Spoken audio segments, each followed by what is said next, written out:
Alors bonjour Philippe Ballard. Bonjour. Merci de nous recevoir dans votre désormais ancienne circonscription, étant donné que vous êtes député sortant et candidat à nouveau ici dans l'Oise.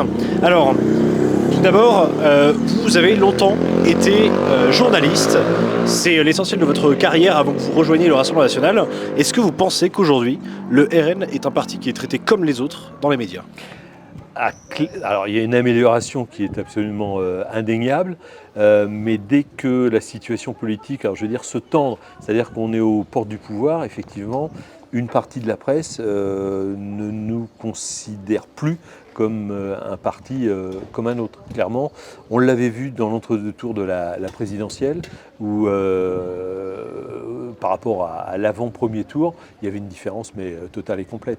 Et là, ça s'est vu au moment des européennes, où avant le 9 juin, voilà, on était un parti en devenir, qui faisait dans les sondages des bons scores, qui risquait d'arriver en tête. Bon, voilà, ça se passait comme ça. Et puis, depuis la dissolution, on remarque qu'une partie de la presse, effectivement, certains, je dis bien certains journalistes, nous considèrent un peu comme une menace, à tort. Donc là, ça se braque, ouais, ça se braque clairement. Il y a beaucoup de personnalités de gauche qui disent que, en fait, ce sont les médias qui font monter le Rassemblement national. Qu'est-ce que vous en pensez ? Ça me rappelle le général Boulanger, ça remonte au 19e siècle, où on avait dit que c'était la presse qui l'avait fait monter. Et en fait, non. Je crois que quand il y a un sentiment populaire profond, quand il y a une vague, comme l'on dit, rien ne peut l'arrêter, tout simplement. Donc, je crois que la presse, non. Enfin, en quoi la presse ferait monter le Rassemblement national ? Enfin, je veux dire, si on me donne juste une preuve, une explication, je l'écoute, on peut en débattre, mais là, j'ai pas le début d'une explication, en fait. Honnêtement, c'est une phrase qui veut strictement rien dire. C'est quand on se trouve de fausses excuses pour ne pas avoir répondu aux préoccupations des Français pendant de très très longues années qu'on dit ça.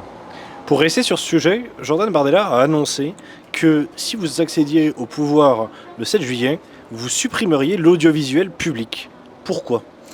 Alors, pour une raison très simple, alors pas tout l'audiovisuel public, il faut être précis, on garderait, resterait service public tout ce qui est à destination de l'étranger, c'est-à-dire RFI, France 24, RFO, puis Arte et TV5 qui ont un statut complètement à part. Après, il faut regarder l'évolution du paysage audiovisuel français. Nous, on veut garder une souveraineté audiovisuelle française. Face aux services publics, mais pas que, face aux chaînes privées, vous avez des mastodontes. On les connaît tous, Netflix, Paramount, Amazon. Ils ont, comme dirait l'autre, un pognon de dingue. Avec 3 points forts pour eux, c'est déjà l'invisibilité qui se dessine des chaînes de télé françaises. Là, l'Arcom a pu réguler sur les télés connectées, parce que tout le monde a une télé connectée. Quand vous la branchez, vous voyez apparaître en première intention Netflix, Amazon, etc. Donc, l'Arcom a pu obtenir un petit carré où vous retrouvez les chaînes de la TNT. Mais à l'avenir, avec le développement, alors c'est un peu technique, mais il faut bien comprendre le mécanisme, des téléconnectés et le Wi-Fi, on va se passer ce qu'on appelle les FAI, les fournisseurs d'accès à Internet, Orange, Free, Bouygues, etc., etc. On n'aura plus les moyens de réguler. C'est-à-dire que quand vous aurez Netflix qui s'affichera, Disney, Amazon, les chaînes françaises elles disparaîtront parce qu'elles n'ont pas les moyens de donner. Sony, c'est 2 milliards d'euros par an qu'ils reçoivent de Netflix pour être mis en première intention. Il n'y a pas une chaîne française qui pourra faire la même chose. Donc il y aura invisibilité des chaînes françaises. C'est dans 5, 7, 9 ans. Après, la pub, 2 tiers de la pub est captée maintenant par les GAFAM. Voilà. Et puis pour la création, Netflix, c'est 20 milliards de dollars par an pour la création. Toutes les chaînes françaises, que ce soit publiques ou privées, que c'est TF1, M6, France Télé et Canal+, c'est 1,5 milliard en gros pour la création.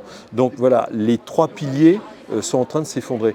Donc le but, c'est de privatiser le service public pour faire en sorte, et on va changer toutes les règles qui arrêtent de mettre des bâtons dans les roues des grands groupes français, fusion TF1 M6 interdite, ça on va faire en sorte que ça soit de nouveau possible. Donc TF1 M6 pourrait aussi prendre une part de France Télé par exemple, pour faire un groupe capable de rivaliser avec ces GAFAM. Voilà, c'est ce qui sous-tend à cette proposition.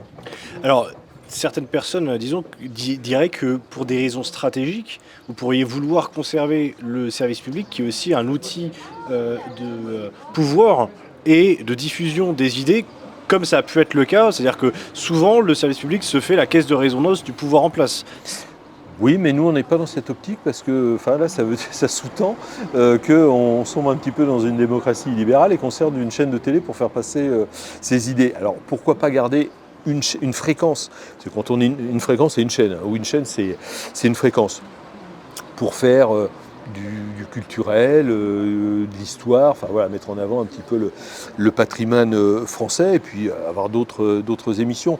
Pourquoi pas, mais là, alors, on comprend très bien l'inquiétude des 16 000 salariés du service public audiovisuel français. On va pas, voilà, on n'est pas là, on va faire ça dans l'apaisement, ça sera privatisé avec des cahiers des charges extrêmement précis. C'est en tout cas comme ça que ça se dessine. Et on comprend aussi l'inquiétude des chaînes privées qui disent s'il y a plus d'acteurs sur le marché publicitaire, ça va peut-être faire un peu moins d'argent pour nous et on souffre déjà beaucoup, ce qui est entièrement vrai. Mais là aussi, on fera en sorte de réguler tout ça pour qu'il n'y ait pas de perdants, et uniquement des gagnants, pour la souveraineté audiovisuelle française. Alors, cette privatisation, c'est un peu le symbole d'un tournant qu'on a observé ces derniers mois au Rassemblement national, un tournant plus libéral. C'est-à-dire qu'on a l'impression qu'effectivement, notamment avec les rencontres de Jordan Bardella au MEDEF, le fait que vous discutiez de plus en plus souvent avec des patrons d'entreprise, le fait que, d'ailleurs, votre score augmente, je crois, chez les CSP+, et autres patrons. Est-ce que c'est justement pour capter un nouvel électorat? Est-ce que c'est pour être plus crédible auprès d'instances? Pourquoi est-ce que vous avez pris ce tournant libéral? Non, en fait, je crois que c'est un faux procès. On va parler des profits, par exemple. Enfin, une entreprise qui fait des profits, c'est très bien, parce que qu'est-ce que ça veut dire? Ça veut dire qu'elle va investir et qu'elle va pouvoir embaucher. Qu'elle fasse même des super profits, qu'il faut différencier des surprofits. C'est deux notions différentes. Super profit est une entreprise qui peut découvrir, moi je ne sais pas, un vaccin par exemple. D'un seul coup, l'année où elle découvre le vaccin, oui, elle va faire des profits, mais c'est pour le bien commun, donc c'est pas problématique. Le problème, c'est les surprofits où là, on gagne de l'argent sur le dos de la spéculation, sur des ententes, deux entreprises qui se mettent d'accord sur un prix et puis voilà, qui permettent, qui engrangent des surprofits. Là, il faut taxer, oui, sans état d'âme. Donc, la vision que l'on a de l'économie, c'est comme les accords de libre-échange. Nous, on est pour des accords de juste échange et pas de libre-échange. Parce que cette mondialisation qu'on nous a vendue, ça a mis des millions de Français dans le fossé, quoi. On nous a mis en compétition avec des pays qui n'ont pas les mêmes règles fiscales, sociales, environnementales. Donc là-dessus, oui, on revient là-dessus. Il faudra toujours qu'il y ait des échanges à travers le monde. Enfin voilà, on ne va pas revenir à l'Albanie des années 70, mais il faut que ça soit régulé et que ça soit juste, tout simplement. Donc ce n'est pas un virage libéral. On a toujours tenu ce discours. On a toujours tenu aussi un discours où, oui, l'État a un rôle aussi central, planificateur, comme du temps du général de Gaulle, qui n'était pas a priori communiste. Oui, mais vous n'avez pas toujours rencontré le MEDEF, vous n'avez pas toujours pu discuter avec tous ces grands patrons, etc. Oui. Moi, je confirme, parce que quand j'étais journaliste, je me rappelle, alors c'était même le CNPF à l'époque, ils ne voulaient pas, c'est pas qu'on les rencontrait pas en fait, c'est dans l'autre sens, c'est qu'ils nous invitaient pas. Voilà. Et là maintenant, tant mieux, ils nous invitent. Mais alors, ce qui est différent, c'est au niveau local, parce que moi, je vois au niveau, alors là, non pas de ma circonscription, mais du département, on rencontre la CPME, on rencontre l'UDP, on rencontre toutes les organisations patronales, sans problème. Et il y en a beaucoup qui sont d'accord avec nos vues d'un point de vue économique et financier. Ouais. Et alors, Jordan Bardella parlait hier dans son débat de la transformation de l'IFI en IFF, ouais. Donc de l'impôt sur la fortune immobilière en impôt sur la fortune financière. Quelle est la symbolique derrière ce changement déjà? Alors la symbolique, elle est très profonde. C'est que, en fait, ça correspondait à la Macronie, en fait. Lui, il voulait taxer ce qui était enraciné, c'est-à-dire l'immobilier. L'immobilier, c'est enraciné. Vous n'allez pas délocaliser une maison, un château, un immeuble. Donc, et lui, ce qu'il kiffait, comme disaient les gamins, c'est tout ce qui est immatériel, c'est-à-dire les capitaux, les profits, les surprofits. Voilà. Nous, on veut inverser tout ça. On ne taxe plus l'immobilier qui reste enraciné sur le territoire national, mais on taxe tous ceux qui gagnent de l'argent en spéculant, par exemple. Oui, ceux-là, on doit les taxer. Ouais. Alors, ce qui est un peu étonnant, c'est qu'il y a aujourd'hui, sur les chaînes de télévision ou même ailleurs, dans les instituts, très peu d'économistes qui soutiennent votre programme et d'ailleurs, au-delà de ça, même sur les autres sujets, très peu d'experts qui le soutiennent. Est-ce que ça veut dire que c'est un programme qui est un peu populiste, amateur, pas sérieux? Enfin, comment est-ce que vous analysez le fait que vous ayez assez peu de soutien dans ce milieu-là? Alors moi, je regardais par exemple le chiffrage fait par l'IFRAP. C'est un think tank, comme on dit en très mauvais français, d'inspiration néolibérale. Et il disait le programme du RN tel qu'on le connaît, c'est à peu près 8 milliards 500 millions, c'est assez précis, d'euros de dépenses. On n'est pas aux 100 milliards de l'Institut Montaigne il y a 2 ans, qui avait fait ça à la louche. Et c'est des gens qui nous combattent. Donc à la limite, je comprends très bien qu'ils fassent un chiffrage qui est complètement à notre désavantage. Parce que ces think tanks, encore une fois, l'IFRAP est sans doute plus proche de la réalité. Et ce sont des gens qui sont néolibéraux, voire ultra-libéraux, ou de l'autre côté du spectre, des gens comme Piketty qui sont clairement d'une gauche vénézuélienne. Donc voilà, on n'est pas fait pour se rencontrer. Donc c'est le jeu, ouais. Et pourquoi il n'y a personne qui vous soutient alors justement dans ces... Et d'ailleurs, dans l'économie ou dans d'autres sujets d'ailleurs, c'est-à-dire qu'en fait, il n'y a pas... c'est rare quand même de trouver des instituts, des think tanks qui vont appuyer en disant effectivement cette proposition du RN est particulièrement sérieuse sur l'immigration, sur le social, etc. Enfin, c'est assez rare. Il n'y a pas tant, en fait, il n'y a pas de temps de think tank comme on dit que ça. Sur l'immigration et la justice, il y en a qui nous donnent raison. Et sur l'économie et le social, et la finance, oui, parce qu'ils sont d'inspiration soit néolibérale, ultralibérale, soit d'une gauche clairement assumée. Donc effectivement, on a très peu d'écho auprès de ces experts. Mais enfin, après tout, qu'est-ce qu'ils connaissent de la vraie vie des gens? Moi, les gens que je rencontre là dans ma circonscription, ils me parlent de pouvoir d'achat, ils me disent le 10 du mois, on n'arrive plus à finir le mois, quoi. On arbitre, soit on fait le plein du frigo, soit on fait le plein du réservoir. Voilà, c'est la vie quotidienne, ça. Donc est-ce qu'ils rencontrent ces gens-là, ces experts entre guillemets? Maintenant, je voudrais savoir, dans le cas où vous auriez une majorité relative, le 7 juillet, quelle serait la politique du RN? Jordan Bardella a dit qu'il ne se présenterait pas au poste de Premier ministre. Qu'est-ce qui pourrait se passer selon vous? Déjà oui, on n'y va pas parce qu'on l'a vécu pendant 2 ans sans majorité absolue. Enfin, il ne se passe rien, on passe le budget à coup de 49-3, on l'a suffisamment critiqué pour ne pas faire la même chose. Et puis si Jordan Bardella acceptait, au bout de 48 heures, une semaine, on se prend une motion de censure. Je ne vois pas vraiment où est l'intérêt, parce qu'après, il y a toute une mécanique. Enfin, je veux dire, il faut embaucher dans les cabinets ministériels, il faut des conseillers, etc. Bon, et tout ça, c'est fichu en l'air au bout d'une semaine. Je ne vois pas bien l'intérêt pour les institutions, pour la République et pour la France, l'intérêt de procéder de la sorte. Et puis, après, si on veut être concret et précis, moi je vais vous donner une histoire vraie pour vous montrer à quel point on est confronté au sectarisme.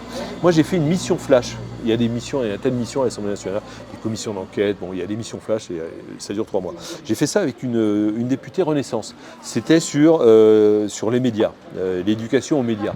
Sujet transversal comme on dit, voilà. Il n'y a pas eu de problème, on a très bien travaillé ensemble, on a fait un rapport et on a préconisé 10 mesures pour améliorer cette éducation aux médias, 10 mesures.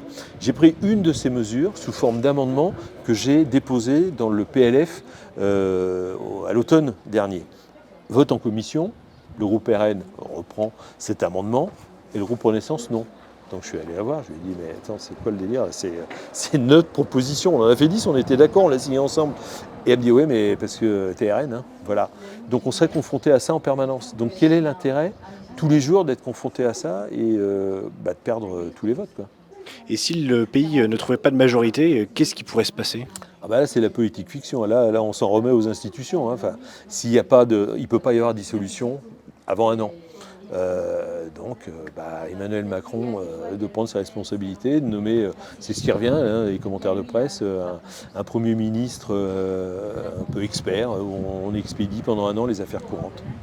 Donc d'où l'intérêt de donner une majorité à Jordan Bardella pour que le groupe Rassemblement National ait une vraie majorité à l'Assemblée pour redresser et apaiser la France. Et alors justement, prenons ce cas dans lequel, cette configuration dans laquelle vous auriez une majorité absolue. Concrètement, qu'est-ce que ça signifierait pour vous et qu'est-ce que ça signifierait pour la France? Pour moi individuellement oui. Ça serait déjà une belle victoire. Moi j'ai rejoint le Rassemblement National il y a 3 ans, 4 ans maintenant, pour apporter ma petite pierre à l'édifice, redresser le pays. Et là, ça serait un énorme symbole qui serait envoyé aux habitants, puis au monde entier. Et après, ça serait déjà un grand bouleversement historique également, c'est le point numéro 2. Et puis après, ça signifie beaucoup de travail dans les mois qui viennent, parce qu'il y aura vraiment beaucoup de travail pour redresser un pays qui a plus de 3 000 milliards de dettes, notamment une insécurité qui a explosé, une immigration complètement incontrôlée. Donc il y a beaucoup de travail à venir. Merci beaucoup Philippe Ballard.